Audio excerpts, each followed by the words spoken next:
the Cruz campaign looking to shore up big support in Pennsylvania. The state's unique primary rules could create a major headache for Donald Trump. That's because Pennsylvania has 71 delegates, but only 17 of those actually go to the winner.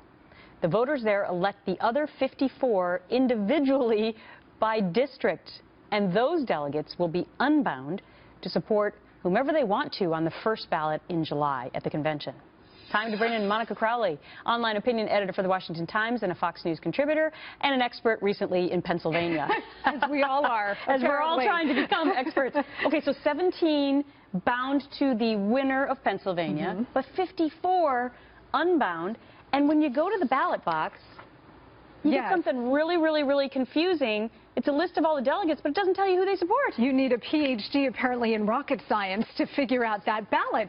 Look, they're saying we're leaving it up to voters to do, apparently, hours of research to try to figure out which delegate might be assigned to which candidate. They're not going to do that. It's a very complicated situation in Pennsylvania. But then again, the rules are the rules. And Ted Cruz has run a very smart, sophisticated operation for quite a while now. And what he's doing is going in and making a play for these delegates early on, before the actual primary contests are happening, and he's walking away with a lot of delegates. In fact, in Pennsylvania, he could come in a distant third and still win in terms of the numbers of delegates. In those 54 who will go to the convention unbound, but kind of have told him or his campaign that they're supporting him on the first vote and thereafter as well. Now, this is the other thing that he's doing. I think we have a full screen of this.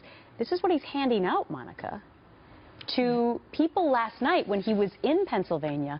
This is like a delegate cheat sheet. He's not cheating, but it's a cheat sheet saying, vote for these delegates if you want ones that support me. He's doing the homework for them. Absolutely, very smart. He's got the ground game. He's doing the legwork. He is talking to the individual delegates and saying, look, if you commit to me, at least on the first ballot, going into the second ballot, here's what we're going to do. And he's passing these flyers out to voters so that they're, if inclined to vote for Ted Cruz, they know what delegates to also vote for. Because remember, in Pennsylvania, the delegates are being elected separately, as we just said. Ted Cruz is running the ground game brilliantly. The tension here is that Donald Trump is winning the popular vote in a lot of these states. And so you have the party Republican establishment not knowing quite how to navigate this tension. Okay, so let's talk a little bit about the Trump campaign, because now he has Paul Manafort in charge, who knows how to do this kind of stuff.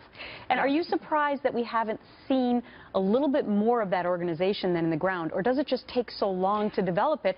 And we did see it in Trump's speech. He was a little bit more even-keeled last night. Disciplined, shall we say. He was very disciplined. He didn't say lying Ted Cruz. He called him Senator Ted Cruz. That's right. But will we see more from Manafort's fingers, you know, on this campaign when it comes to trying to secure these delegates? Well, remember that Donald Trump has literally just hired these seasoned operatives. Paul Manafort, Rick Wiley is another one. He also hired a top-flight Republican elections attorney who knows how the convention process works and the delegate allocation works. This team has literally just come together. But now it's the time for them to hit the ground running if they're serious about this, and I assume that they are. But now is the time for them to really prove their worth. Yeah. They got to get in there and try to maneuver these delegates away. Get in there, because the interesting thing is Ted Cruz met with these delegates last night after a rally in Pennsylvania. Donald Trump sends representatives.